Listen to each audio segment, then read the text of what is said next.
Jeg vil bare byde jer velkommen til en fantastisk cykeltur, hvor vi skal ud og se nogle eventyr fortalt på byens vægge. Som jeg har haft liggende i min skuffe måske i over 10 år, som så er blevet færdigbearbejdet af Clemens, MC Clemens, som så har skrevet rim til det, og det er egentlig vores forsøg på at lave en moderne Romeo og Julie version, som mere taler de rigtig unge små. Ja.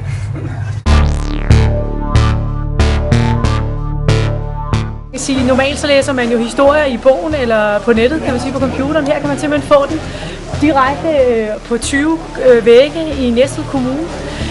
Og det synes vi bare, der er helt vildt sejt. Og så udgives det også som en bog, og man kan som sagt gå hen på skiltene der og få rimene på sin iPhone. Så sådan en helt ny måde vil vi påstå at få kultur på.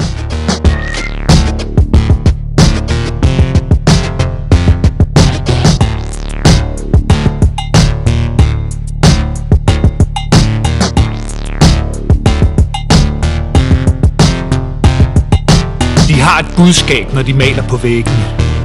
Ord bliver til handling, når de taler med sprayene. Et skrig sidder i murene i landets undergrund. En historie, der er løbet frem. Jamen for byen er jeg helt sikker på, at det betyder, at byrummet bliver attraktivt, og man vil opleve sin by på ny. Det er ikke ligegyldigt, hvis de lærer af vores levn. Dette er historien om gadens hårdeste hævn. Det er rigtig nice at køre rundt på cykel og så bare se de forskellige malerier rundt på de forskellige steder. En gruppe er ude for at give togene særpræg og sætte farve på den grående hverdag.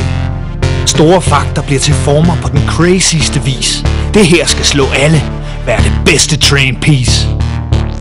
Det er en smadret god måde, at ungdomsskolen ligesom får profileret sig på og får sendt nogle signaler om, at der foregår mange spændende ting. Jamen også noget med, at ting ikke nødvendigvis er i så lukkede kasser, men at man kan tænke ud af boksen, at man måske kan gøre noget andet, end det man kender, eller det som umiddelbart bliver dikteret af den ældre generation.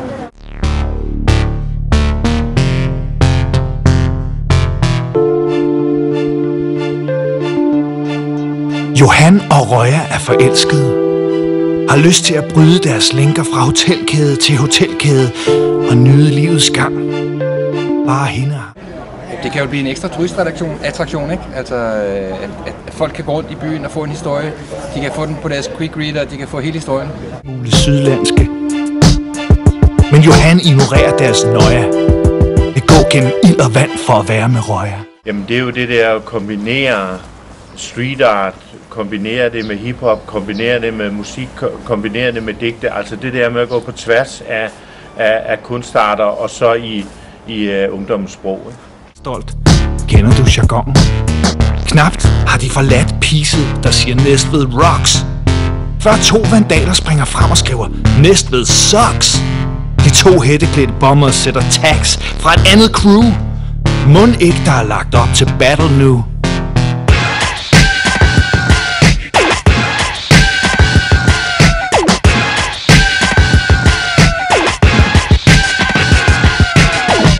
Næste morgen vil malerne fotografere deres whole-car.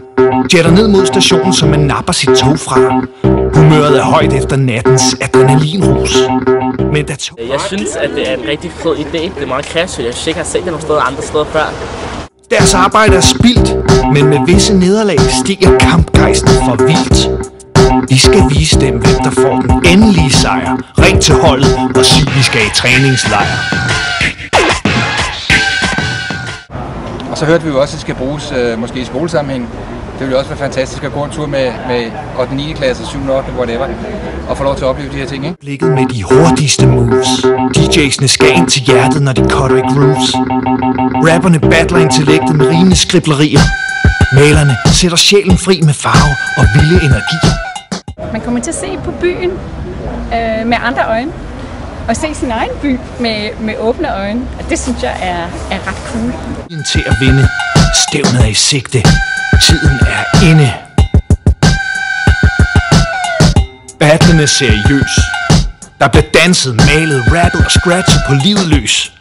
Crewet er vildt som en stamme i krigsmaling. Æren af den skal vinderen tager i betaling. Men her er ingen vold. Kun kreativ drift. Pænt swift med temposkift. Vildt skift, der giver et pift. Johan Han er nervøs som en bokser før Super 6. Får en smule tekst, da DJ'en fyrer op. Jamen, jeg synes jo, det er helt fantastisk, at vi har nogle unge mennesker og en ungdomsskole, der virkelig sparker røv, hvis jeg må have lov til at bruge deres sprog og udvikler noget nyt sammenhængende i den her by og på ungdomskulturområdet. Det er rigtig flot, og det er jo også derfor, at kulturministeren har vist interesse for at komme og åbne det senere i september. Nu kan han ikke tabe ud af det. Han gør, hvad han kan for at stå op for sit crew, men hvad hjælper det, når folk råber buh? Modstanderen tager over uden hensyn til svaghed. For ham er Johan et skadedyr, hele byen vil af med. Det kan hurtigt. Jeg må sige, at de der 2 gutter har jo været fantastiske til at indfange det specielle omkring Næstved med brugen af rampen og baneskråningen og alle de der steder. Og som du ser her også, en mur, som er i forfald, men som bliver brugt som en del af kunstværket helt naturligt. Og det er jo helt fantastisk. Altså, det er jo sindssygt dygtigt, de der 2 gutter. Nakker dig real time, hvis du bliver ved med at se på min kusine. Altså, det var en fed historie. Altså, det er nogle fede billeder, og fedt med CMP, der skal have rampen i hvert billede og togene, men man har jo selv været der.